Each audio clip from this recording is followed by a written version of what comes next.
According to Quran, it is the added value to the mankind's journey on the blue planet that matters eventually. Thank you very much.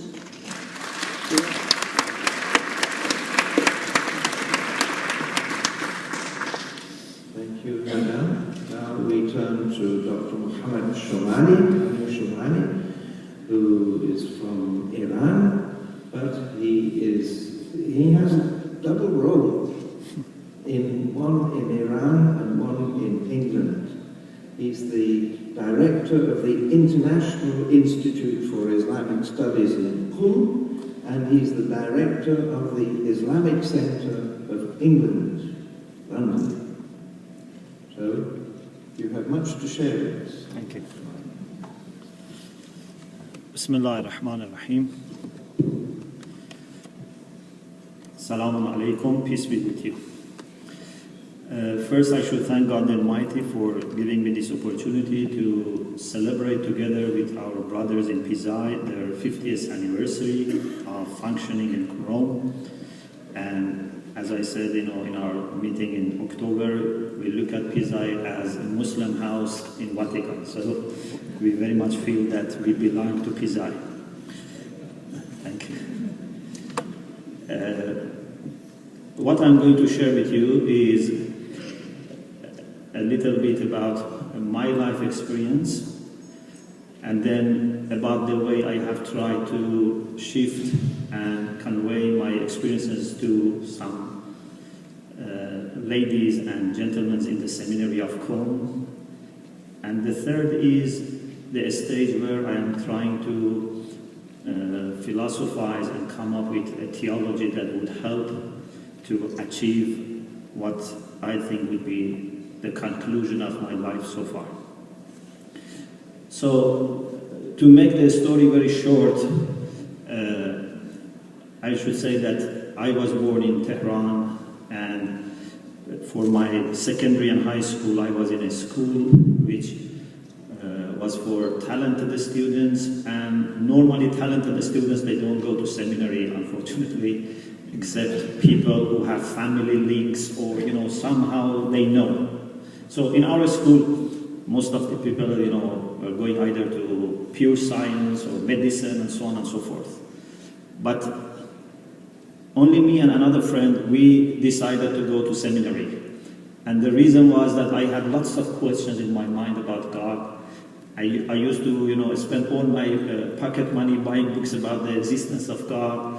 And since I found no one convincing me in Tehran around me, so I said, I should go myself to the seminary of Qom, where is the center for learning. So when I was just 17, I made a very important decision, and that was to move to Qom. And I had to convince my parents, I had to convince my teachers that I want to go to Qom. So one of the things God helped me when I was in Qom, it was from the beginning I pursued two things. One was the intellectual, philosophical approach to religion, and the other was spirituality. Because at that age, I was convinced that the only way to be able to achieve this peace in the heart is when your mind and heart both are together. So philosophy was for my mind, and spirituality was for my heart. After some years of study in Qom, then I decided to do Western philosophy in Tehran University, and I am very happy that my study in the seminary led me to studying Western philosophy. It was not that it closed my mind. So I did my BA and MA in Western philosophy at Tehran University, and then I went to Manchester to do my PhD in moral philosophy from a, again, Western perspective in Manchester. And then what was a very important experience for me was I thought now it's good time for me to make friendship with people of other faiths. The people that we have been learning about them in our courses, but we didn't have that much chance of encounter with them because in Qom there were no Christians at that time. So we used every possible opportunity to meet friends of Christianity, and as I always say, you know, the first people who helped us were the friends from the Focolare movement. They helped us and they paved this way. And then this expanded. And one of the things, you know, I tried was to know more about the places of learning, like seminaries, like, you know, monasteries that make formation of the monks. So one day when I was sitting next to a priest who was also a Benedictine, so I said, you know, is it possible that I see a seminary? And he said that maybe instead we can visit Ampleforth Abbey where monks are trained. So we went together, we slept overnight, and then I visited again and again, sometime with my family. We stayed there for 1 week. And things went on. I don't have, unfortunately, time to mention that, how this led to 6 rounds of Catholic-Shia dialogue so far. And I have here 5 books, which are based on the first 5 rounds of dialogue. The last one was in October in Assisi, and hopefully the books will come late. Also, this led to dialogue with Mennonite Christians, with Anglicans, and other people. So this was, for me, a very rich experience that I went through without training, I went through without having any mentor, just my search for truth, and God's, you know, help put me into this direction. So when I learned a little bit about this, I tried also to pass on my experience to younger clerics in Qom. So when I went back to Qom in 2001, and I was in the beginning of this process, at the same time I tried to share this experience with younger clerics, and I had 2 positions. One was I had position in the seminary for men. I was head of Department of Religions, and also I was in charge of postgraduate studies of Jami'at al-Zahra, which is for women. So I tried to share this experience with my students and also to involve them in the dialogues that we had.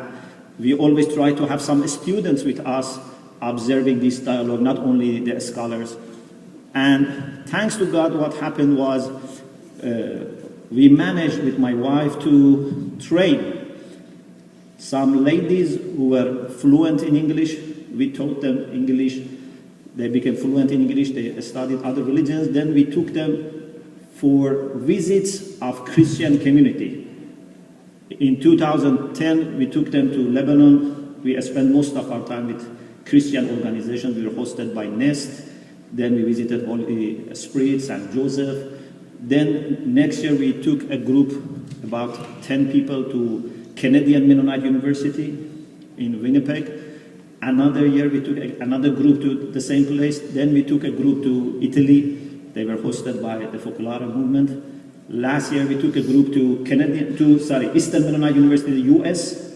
And now we are, in a matter of few weeks, less than 3 weeks, we are bringing a group of 6 people from Seminary for Women to Lopiano to go further into the depths of the spirituality of the Focolare.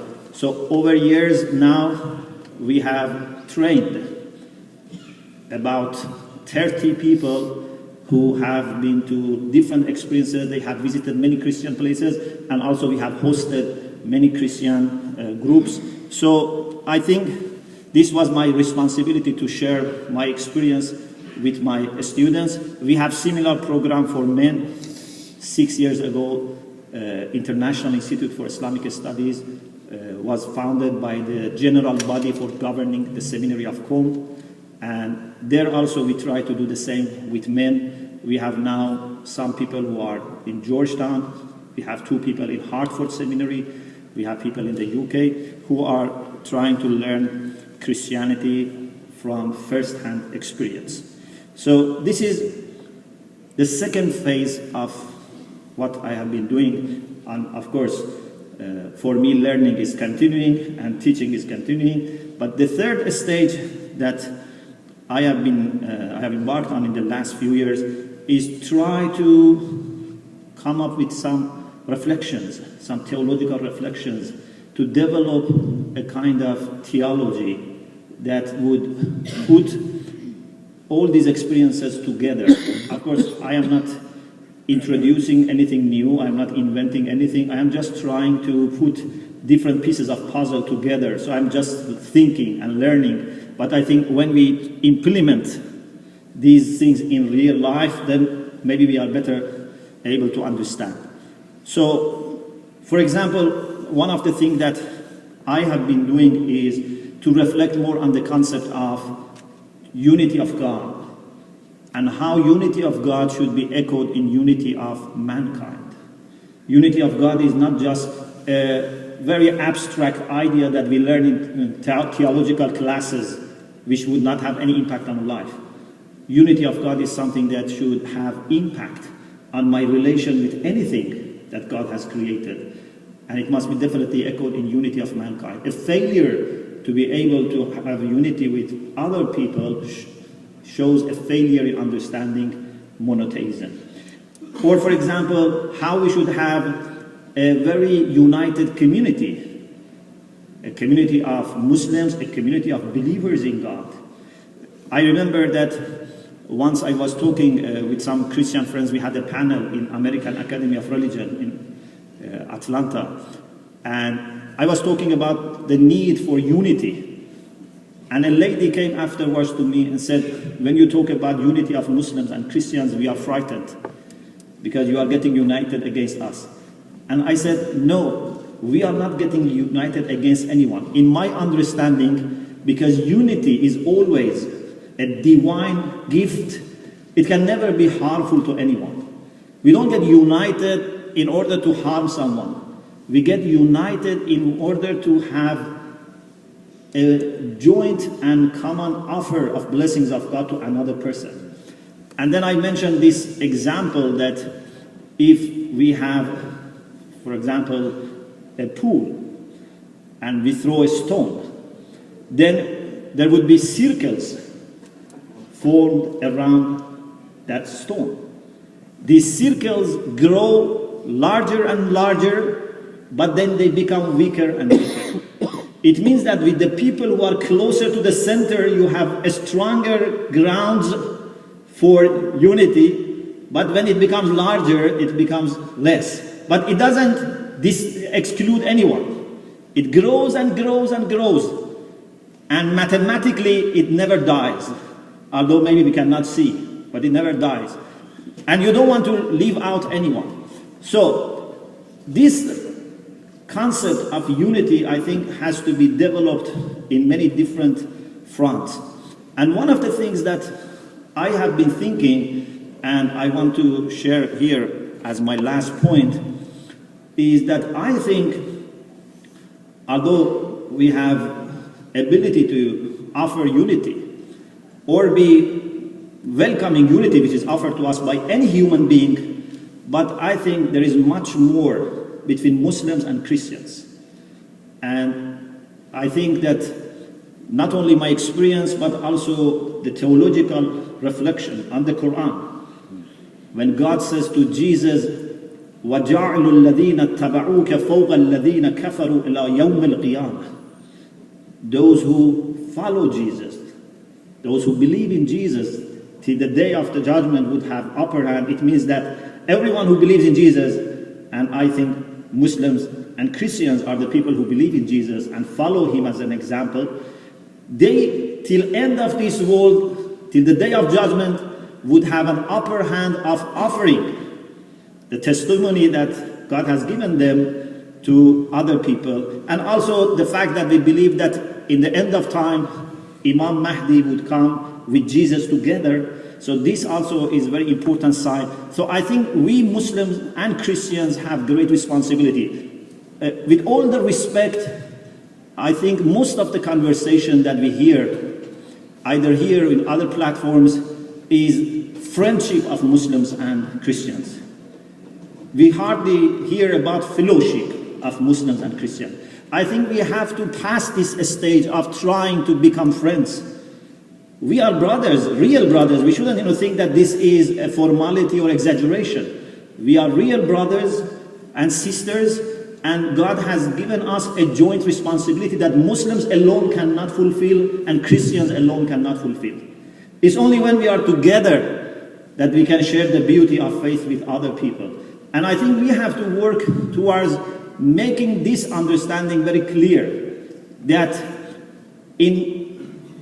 of course, it is my humble understanding, that in God's expectation from us, more important than being Muslims or Christians and Jews is to be submissive to the truth. You can be a Christian who is submissive to truth and be closer to a Muslim who is submissive to truth than a Muslim who is not submissive to truth or a Christian who is not submissive to truth. A Muslim and Christian can be much closer to each other than they are to their fellow Christian brothers and sisters or Muslim, because the main thing is submission to the truth, is humbleness. If there is arrogance, then it may take you totally away from the core of religion, which is humbleness and emptiness from self and ego and being open to the truth. So I think we need to think about this. Thanks to God, I was able to give in the shrine of Lady Ma'suma, which is a very holy place for us, on a series of lectures called Abraham, the founder of Islam. These lectures are also available online in English. And I try to say that we are all followers of Abraham. Our prophet didn't want to form or found a new religion.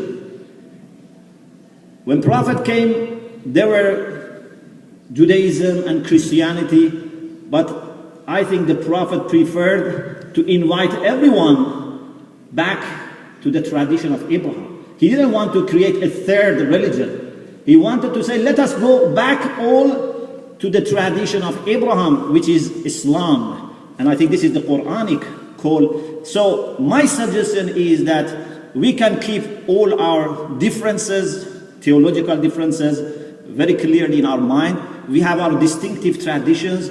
Everyone is, of course, reflecting more on his or her own tradition. But let us a little bit come out of this shell and focus more on submission to God, submission to truth, getting rid of our ego, and work with the people who have this submission, whether they belong to my school or another school. That's a secondary issue.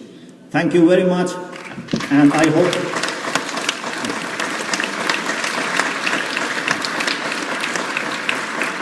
Thank you, Dr. Shomali. The other two speakers as well. Now, if anyone would like to make a comment or a question. Yes, in the middle here. Is there a microphone anywhere?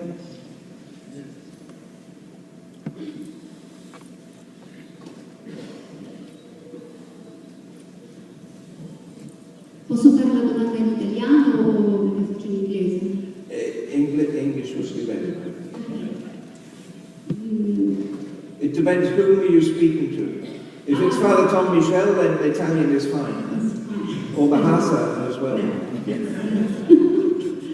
Well, three of them.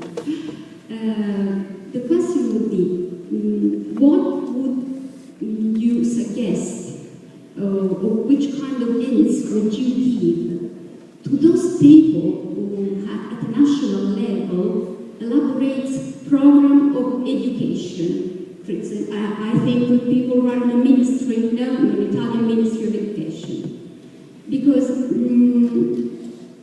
think that being open to the other, to the religion of the other, but to the other in a general sense, this should be something that the children, when they are small children, should learn from the beginning. So what would you suggest to put in a program, in a school program, so that the new citizens would grow up with an open mind? Thank you.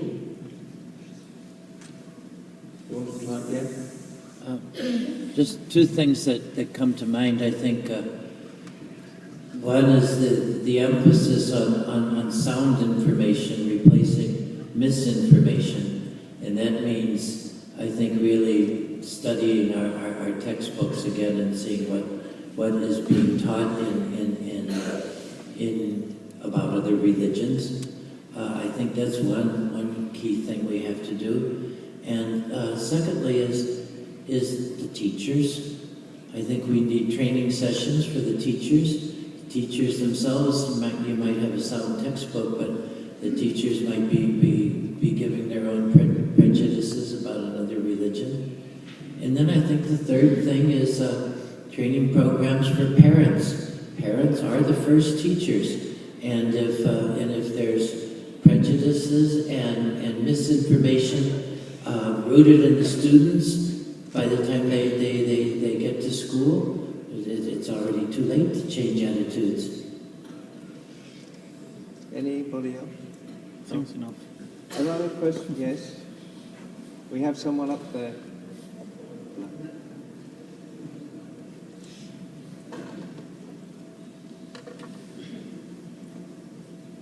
Thank you to all the speakers. I have a question of I suppose, pedagogical or pastoral nature for Father Michel. I asked my question not as a Christian or Muslim, but as an American Jew. For many years I've been active as a teacher and a congregant in Reform and Reconstructionist settings. At some point I decided to face my ignorance and fear about Christianity, and I was able to go to Union Theological Seminary for 3 years and study Christian theology. And this experience of studying Christian theology was greatly personal, fulfilling, but it did serve, I perceived at least, to alienate me from a more particularistic Jewish identity and community. It did or did not? It did. It has, I perceived at least. And I wanted to ask you, I found that studying these texts outside my religion has helped me develop a spiritual cosmopolitanism that has given me comfort and fluency in many different religious settings, from Indonesia to Rome to Palestine to Brooklyn. But I somehow perceive amongst other Jews that I have failed my community, I have stepped out of the particularistic circle. I feel my broad immersion has only imbued me with this sort of slippage, I suppose, in my own strong conviction, I guess. And I'm thinking, yesterday Cardinal Taran was talking about Pope Francis's words that, successful dialogue begins with a deep conviction in your own position, and yet I feel that my conviction has broadened and universalized instead of particularized the more I've learned about other faiths. So I wanted to ask you, as a teacher in Qatar, when you're working with new Muslim students with reading Christian texts, how do you assist the strengthening of their particularistic conviction when they're successfully developing spiritual and linguistic fluency in other texts? Well, I guess the main thing that we're aiming at is like what Mr. Shomali said, this submission to the truth, following the truth where we find it. So you gain, but then you lose something as well. I think with the students, one of the things that we try to do whenever we're treating the story of Abraham or the story of Noah or Joseph, where there are parallels, well, we try to explore what is the Bible teaching about Abraham or Joseph? What is the Quran teaching that's different? What is the Quran teaching that's the same? How is the whole approach going different? We're not asking people and we wouldn't want people to be abandoning the way that God has been working in them up to that time. But I think all of us, we do have this obligation to submit to the truth and follow it where it leads us. I've very, very often taught Islamic studies to Christians as well, and of course we have the same thing going on. What you're trying to preserve and where you're moving into new territory. Dr. Shomali? No? One more question. We better have here then. Okay, just next. My question is about what you have said, and also Dr. Shomali and also what you have said, Dr. Hajar. It was very strong for me when you just tell, what don't we see one another, brothers and sisters? Because you didn't see this like this. It was a profound experience, I tell you. Could you explain more? Also, Dr. Aman Hafi said the same when he spoke about love. A lot of time when we spoke with Muslims, we arrived to that we are also human beings. And I felt that was something very strong in Islam. Could you develop this and please? Do you want to go first? Go ahead. Yeah. Thank you. I think this is a matter of theological reflection, but at the same time, a spiritual exercise. And I think these two have to go together. If someone, till end of his life, just wants to understand the concept of brotherhood or, universal love by theology, I don't think he would be successful unless he puts everything into practice, and God will, through practice, teach him more. So, if we get rid of our ego and try to rise to the level that we can see in the way that God looks at things, then this puts us in a very comfortable situation to love the people that God loves. Of course, we don't love everyone in the same way. There are people who are doing lots of good things. There are people who are harming other people. But even those who harm, we can love them so that we help them. If the prophets didn't love the people who had done mischief, how they were, guiding them? You have to love so that you can teach, you can improve. So, what is important is that instead of bringing God to our level, and we make God, a tribal God or, God of a sect, we rise to the level of God and we become a godly figure. If I become a godly figure, I have no problem in seeing and acknowledging beautiful things in other religions, other people, other cultures. Because I believe that I am in a position that nothing is harming me. But if I am kept with my, ego and my own, shell, then I have even difficulty with God loving someone else, let alone me loving someone else. So it's a very important, a spiritual, I think, exercise aligned with theological reflection. Thank you. The last word for Hagar. I don't want to be long, but it's part of, at least I would like to think that, isn't that, part of human nature? Isn't that part of our journey? Isn't that part of our challenge towards an organic growth within the human being? I think that's what makes us distinctive creatures, that we choose to go towards Allah, or towards the truth, to evolve. While there is an ayah in the Quran says, Bismillah ar-Rahman ar-Rahim, وَإِذْ قُلْنَا لِلسَّمَاوَاتِ وَالْأَرْضِ ائْتَيَا طَوْعًا أَوْ كَرْهًا قَالَتَا أَتَيْنَا طَائِعِينَ. So Allah subhanahu wa ta'ala said to the universe, basically to the skies and earth, come either by force or by choice. They said, no, we come by choice.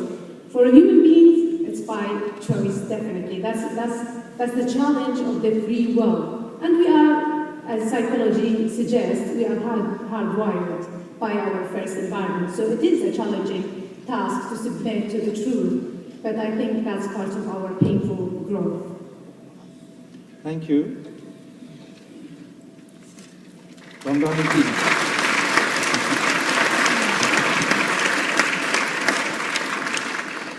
Approfitto di questa pausa che ci sarà mentre si cambia il tavolo, perché adesso incomincia l'ultimo appuntamento di questa giornata molto densa, ma credo anche molto interessante, per